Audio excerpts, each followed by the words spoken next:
Good evening. So good to see you guys here today.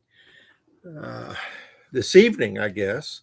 So, or morning, early morning over in very, very, very early morning in Europe.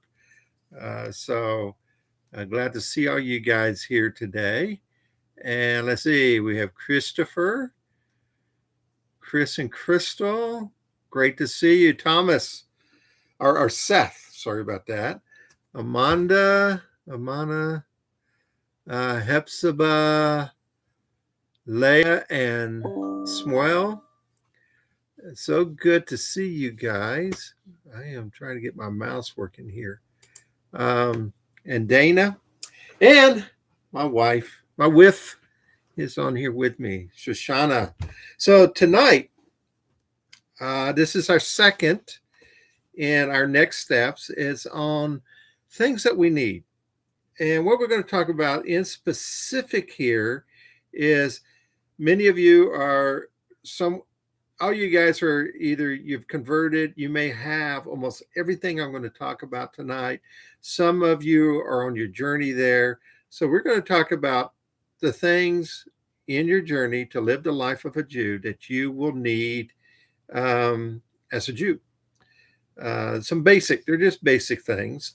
But something I need to talk to you about is, all Orthodox groups, they do things the same. And so when I talk to you about some of the things you need to get and what you need to do with them, we as Lapid Jews, we all do things the same way. So that if, you were to come visit me at my house, or I was to come visit you at your house, we would do Erev the same way we would do it anywhere else with any other Lapidniks.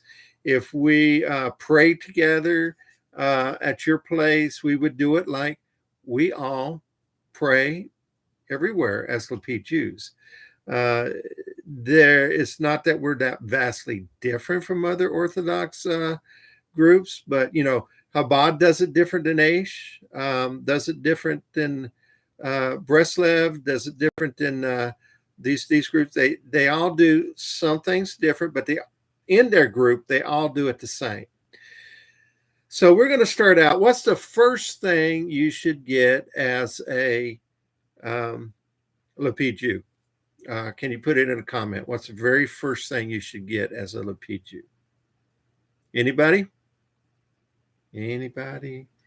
I'm looking. Okay. No, siddur, Dana. First one, siddur. Okay. Now the men have a siddur, and the women have their siddur. It's called ohel. Let's see, what is it called? Shoshana put it down here. But in the description below this video, there is a link to get a siddur. We all use the same siddur. We use the Ashkenazi version of the siddur that you can buy on Chabad. It's the Art Scroll, Ashkenazi. It looks like this. Let me see if I can get it up here so you can see it. It's going to look like this. Do not get the transliterated version. Okay. Why is this important that we all get the same version? It's because when you're talking to one another and you say, well, the prayer on page X, we know which one you're talking about. And you can easily follow in our services along as we're praying. It's easier to follow. If you see in our slides on our Shabbat service in the upper left-hand corner, there's a page in the men's siddur and a page in the women's siddur. And so that's why it's important for us all to get the same one. I've talked to some people who this, to no fault of their own, they jump right in and they start buying siddurs and we start talking about things and we have no clue sometimes what page or where they're at in their siddur. So in the transliterated version really gets off on page numbers and stuff like that. So when you get a siddur, make sure you get the one that there's a link in the description to go to. It's the Art Scroll Ashkenazi version, not transliterated. Okay. So let's start with our day early in the morning when we get up. Okay. The first thing we do when we get up in the morning is we say the upon rising prayers. Okay. I gratefully thank you, O living and eternal God, King, for you have returned my soul within me with compassion, abundant is your faithfulness. The very next thing we do after that, a lot of people are going to say you're going to wash your hands. That's not. The very first thing you do is you rinse out your mouth, because you cannot say the name of HaShem when you wake up in the morning without rinsing out your mouth. Okay. And so the very next thing we do is we wash our hands. So you will need a hand washing station somewhere close to your bed. It could be on your bedside table. It cannot be in a bathroom where you can see you can wash your hands in the bathroom, but you have to leave to say the prayers, leave the bathroom to say the prayers. Okay. Now you will need to get a hand washing cup. Hand washing cups for these, they're 2-handle cups. Okay. And you can get these through contact Katura, or you could Google the hand washing cup. You could Google a Netalat Yadayim washing cup. You could do that, or just a Jewish washing cup, hand washing cup, anything. You Google that and you'll find it. They go from anywhere from $4 for a very simple plastic cup up to quite a bit of money. Okay, you will need if you're not washing your hands over a sink, you're going to need a bowl to wash to catch the water in. Now the water, once it's in the bowl, just like any other hand washing time, the water in a bowl you cannot drink, you cannot use for any other reason. You just discard it, pour it out. Okay. Let's see our next. So we got the hand washing. So, when you wash your hands in the morning, the prayer is the beginning of wisdom is the fear of Adonai. Good understanding to all their practitioners. His praise endures forever. Baruch HaShem kavod mahuto le'olam va'ed. So the next thing we do is we get dressed for the day. So men, you will need to acquire a Tallit katan. It's like an undershirt. It's split down each side. So you have 4 corners that the tzitzit is on. So you will need, the first thing you do is you put on your Tallit katan, and then you get dressed as normal. Make sure you're also going to want to get a kippah. There's many styles of kippahs out there. For all of this, you can contact Keturah and at the Fig Tree, and she can help you acquire any of this if you have a need for that, if you don't have it yet. So all of those are things that you're going to need. It's interesting. I was doing some research in the Shulchan Aruch. They actually talk about when you get dressed, there is, for some, not for everybody, there's the custom when you dress the right side before you dress the left side. So when you put your shirt on, you'd put your right sleeve on before your left sleeve. When you put your pants on, you put the right pant leg on, then the left pant, your shoes, the right, the left. And then when you get undressed, you do the opposite. You undress on the left, then the right. We don't necessarily follow that, but if you look into Shulchan Aruch, it's pretty interesting to read that. Okay, so you're dressing for the day. Okay, we went through, you needed Tallit katan. You need to, so you're getting dressed in preparation for the Shacharit prayer. We talked about that. Now, 2 weeks from now, next Wednesday, we're doing the library, the beginning of your library. And then a week after that, we're going to do the prayers. And I know we get a lot of questions on the prayers, so we're going to cover those. Women, if you're a married woman, you wear the tekel or a wig. You don't go out in public with, or if you're expecting people will come into your house, you don't wear people don't need to see your regular hair. There's a whole lot behind that. We're not getting into the details on those sort of things, but that's for the women. For your prayers, daily prayers, men, you will need a Tallit Gadol. That's the large Tallit prayer shawl that you see during the services. You will need that. You will also need tefillin. And it's important. All these need to be kosher. So contact Keturah. She'll help you get them kosher. I'll talk a little bit about the kosherness of some of these things, what makes them kosher. But you will need it. Now, these are expensive. Tallit Gadol can run you $200, $300, $400. Well, anywhere from like 100 and I think 50 up. The tefillin can run you easily 400 plus, way up for those. Now, these are very expensive. We don't you buy them when you can afford them, but you should be saving some money towards these things to get them. When you say your prayers, you would just skip those sections that talk of that are part of the donning the Tallit Gadol, donning and wrapping tefillin. Now, for wrapping tefillin, there is a link in the description below to a video where Rabbi shows how we in Lapid wrap tefillin. It's very similar to the Ashkenazi method. Also, going back on the hand washing, we're going to talk about hand washing again here. There's also a video by Rabbi. There's a link below in the description on that, the washing of the hands, the Lapid way. Very similar to how others do it, if not exact. So just know that those are there.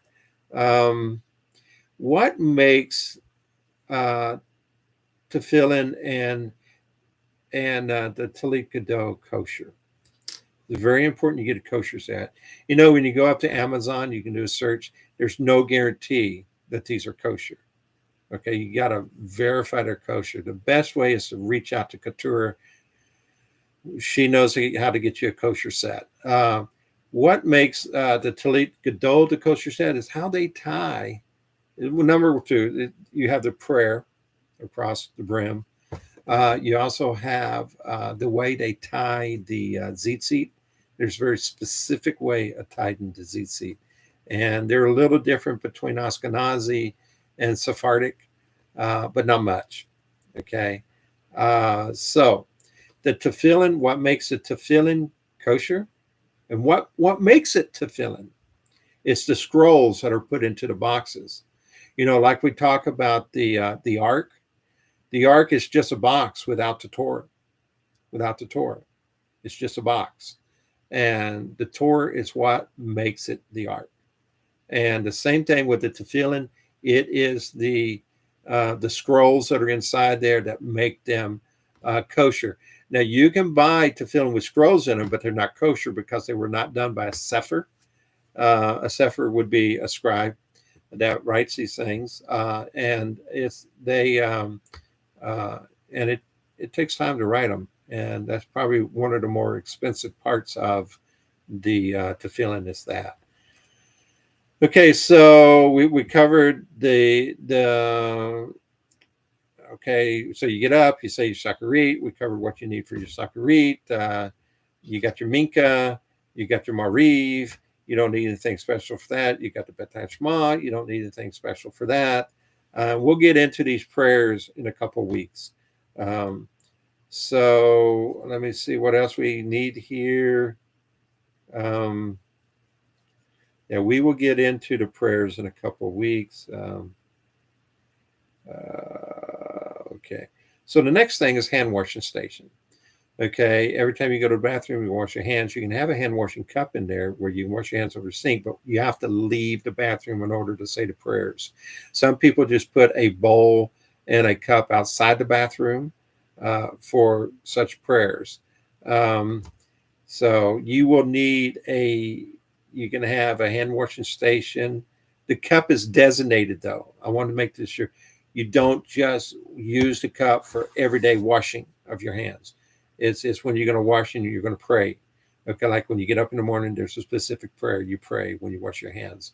When you eat bread, anytime you eat bread throughout the day, you would wash your hands before you eat bread and say the Tallit prayer. So you would need that. You also, some people, I mean, you can use that with a bowl. The bowl you want has to be dedicated to this purpose. Okay. You can't just use that bowl for anything else. And you'll see in a lot of Jewish homes, they will have a hand washing station just for that. Now, some people get a specific set just for Erev Shabbat, for Shabbat, you know. Some people use the one that they use every day. So these can range in price on up there. So you need to get the hand washing station. Let's talk about next is dress. Well, we're going to talk about Erev. So it's important as Jews, we don't dress like the church does when we go to synagogue for our services. We just don't do that. We dress in our finest. And for everybody, that's different. I mean, most men in our synagogue, when you will see, they will be dressed in a suit, and they will be dressed in their finest. There are some people that don't have suits, and that's understandable for many reasons. And so they will still dress in the finest that they have to wear to come to the service. Shabbat is a special, holy, set-apart time, and we wear holy, set-apart clothes, things that we wear. So a few things for Erev Shabbat to know. At some point, you will want to purchase a set of dishes solely for Shabbat. You only use it on Shabbat, no other time.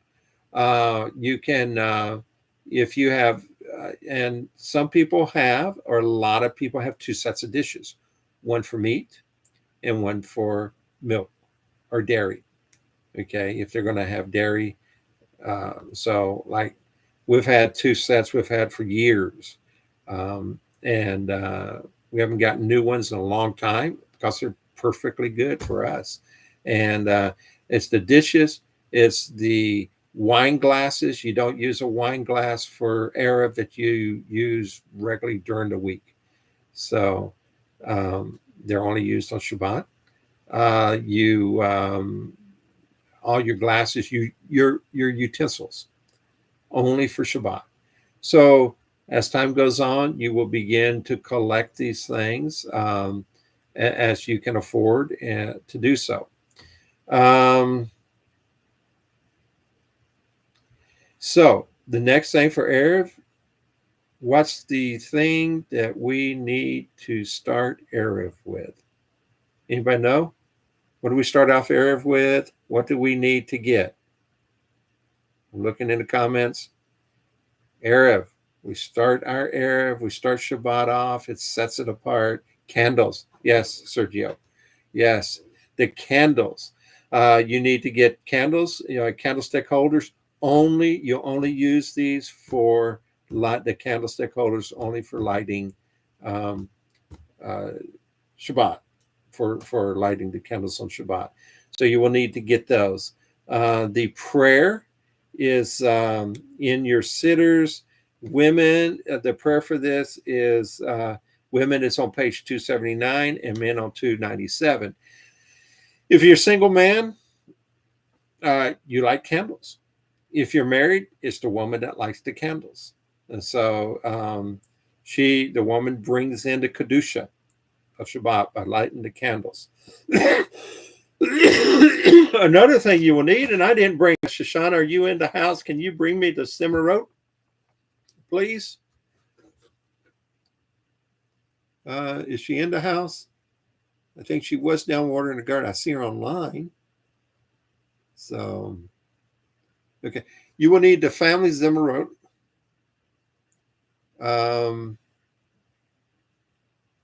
And just give me 1 second. I'm going to go get it so you can see it.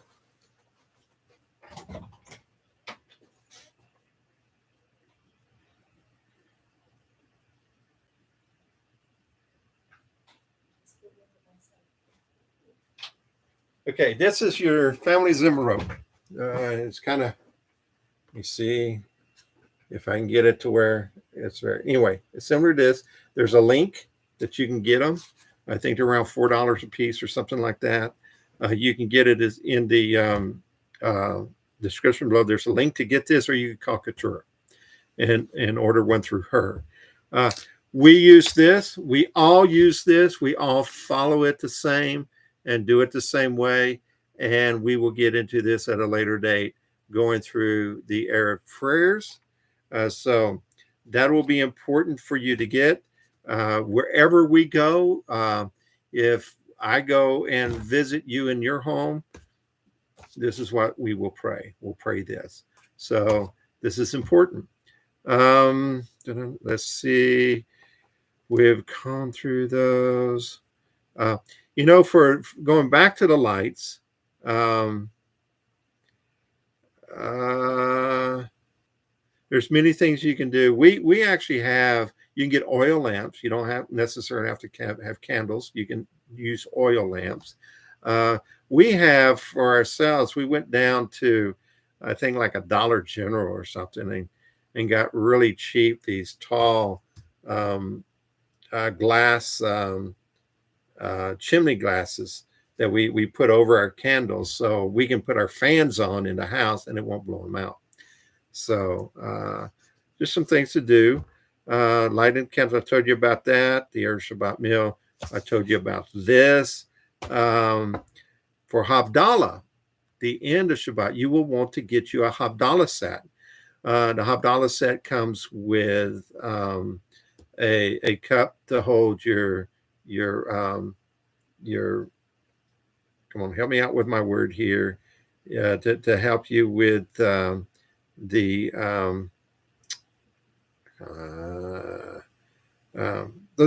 spices in there. Okay, so it'll come with that. It'll come with a cup that like a wine glass cup that's special just for Havdalah. It will come with a candlestick holder. You'll have to get candles for those. That are special Havdalah candles that you will need to purchase. You can get all of this through the fig tree, through Colin Keturah. You can look online to get these. Just make sure you get a kosher set.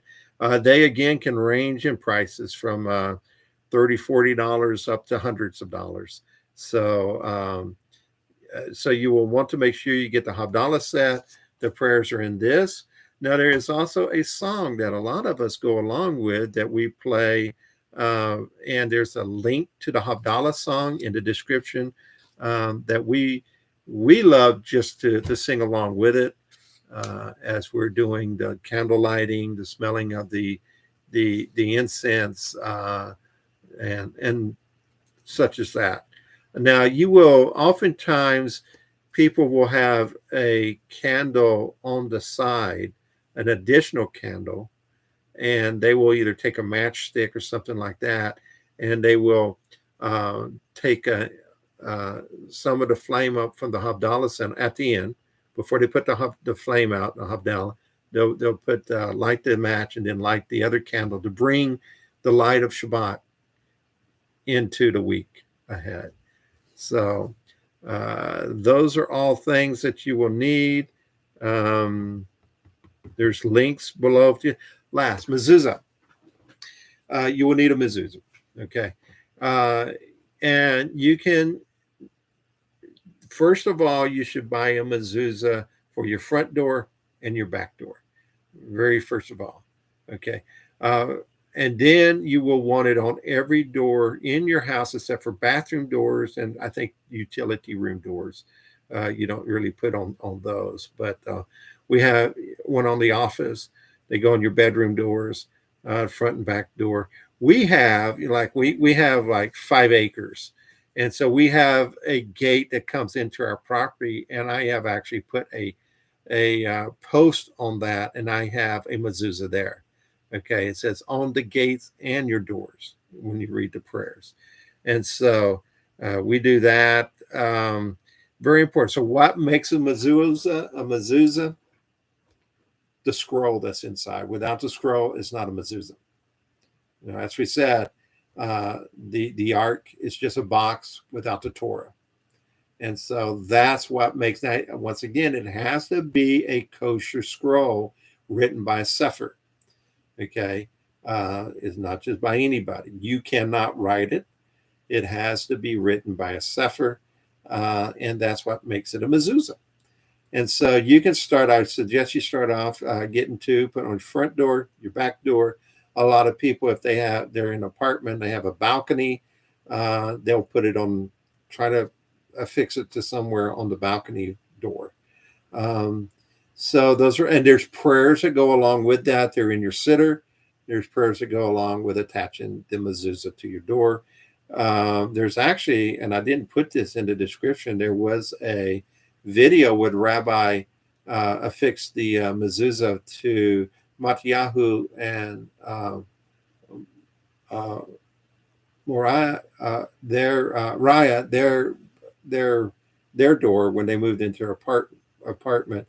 There's a video out there. I didn't put in the description, but you can go search for that and see it. It's a short, more of a short. So those are the mezuzahs.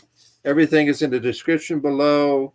That is what I have for you guys. Now, next week, we're going to talk about building your library. It's probably not going to be what you think. So stay tuned next week, because I'm really going to cover a lot of things for you for building your library, starting out as a Jew, learning what it means to live life as a Jew. So we're going to start that. And then the week after that, I'm planning on doing the prayers, the Shacharit, the Minka, the Mariv, the Bet Shema, and we'll talk about various other prayers if we have time. So we may have to divide that one up into more than one session. So, all right, let me look at the questions here. What do you guys have for questions? I have one. Does it have to be blessed or have Rabbi put it on? No. You can do it yourself, and you can say the prayers that are in the siddur. There are some rabbis charge a whole bunch of money to come out and put our rabbi doesn't. He doesn't do that. So, anyway, but there are some rabbis charge a whole lot of money to come out and put a mezuzah on your door. So no, you can do it yourself.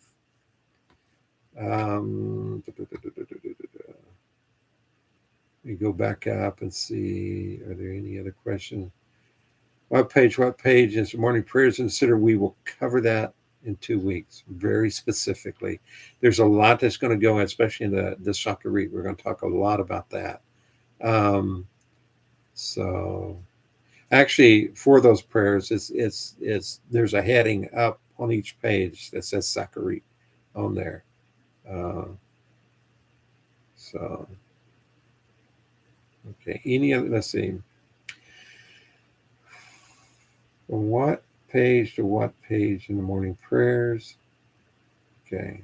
Well, it starts on page 3, and it goes all the way through to the Amidah prayers. Finish with the Amidah. It's quite lengthy. If you do every single prayer in there, it could take you an hour and a half. But we're going to talk about a abbreviated Shacharit prayer, because you're not supposed to do the Shacharit prayer until daylight. Okay, it can't be done at night, and it's actually, the rule is you have to be able to see someone 6 feet away outside 6 feet away and fully distinguish their features before you can say the Shacharit prayer. And that, and it changes. I mean, sometimes daylight is until 8 o'clock, during the winter. Sometimes during the summer, it comes at 5 o'clock in the morning.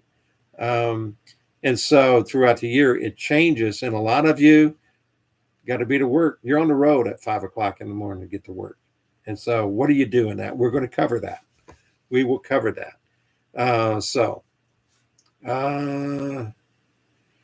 Parchment inside is kosher. Yes, you got to make sure that is true.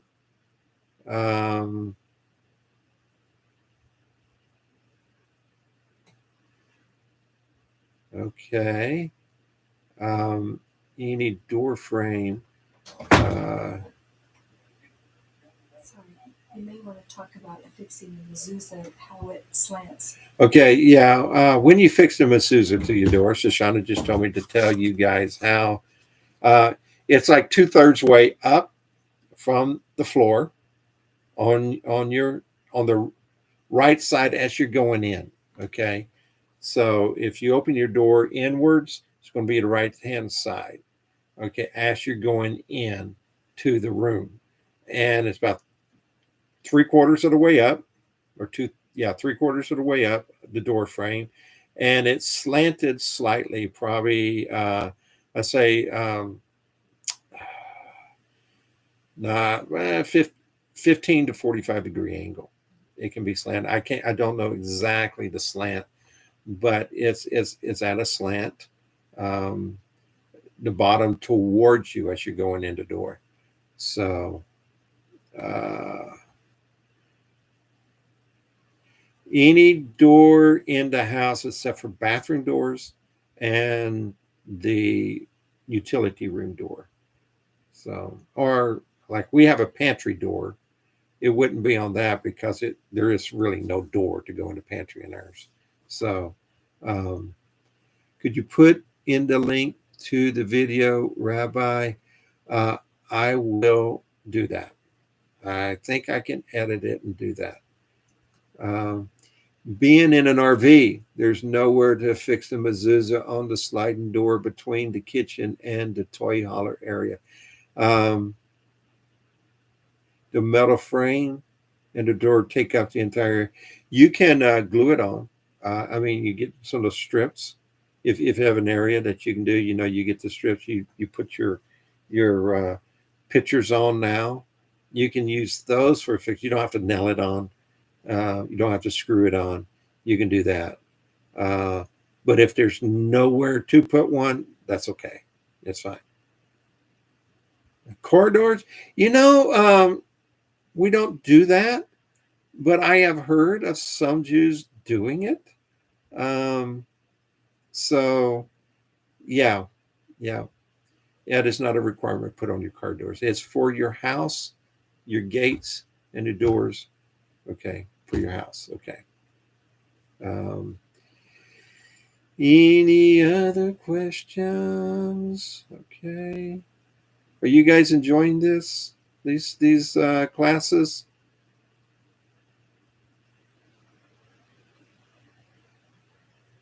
Now, I may have forgotten some things, and you'll pick them up in your journey. You will pick up some things that I have totally forgotten about. But what I've talked to you is the majority of things that you will need to do as you start out in your journey as a Jew. So, okay, absolutely, yes, very much. Okay, well, guys, I'm glad that this is helpful. And next week, stay tuned for how to build your library as a Jew. You're starting out building your library. I'm going to be excited for that class. And so, guys, love you all. Have a great week. We're halfway there, I think, during the week to Shabbat. 2 more days, Shabbat. And we will see you guys on Shabbat. Oh, and don't forget, tomorrow night is Zake and Rafer's reading of Habiticon. Okay? Shar Habiticon. So remember that tomorrow night. So, all righty. You guys have a great rest of the evening. Shalom.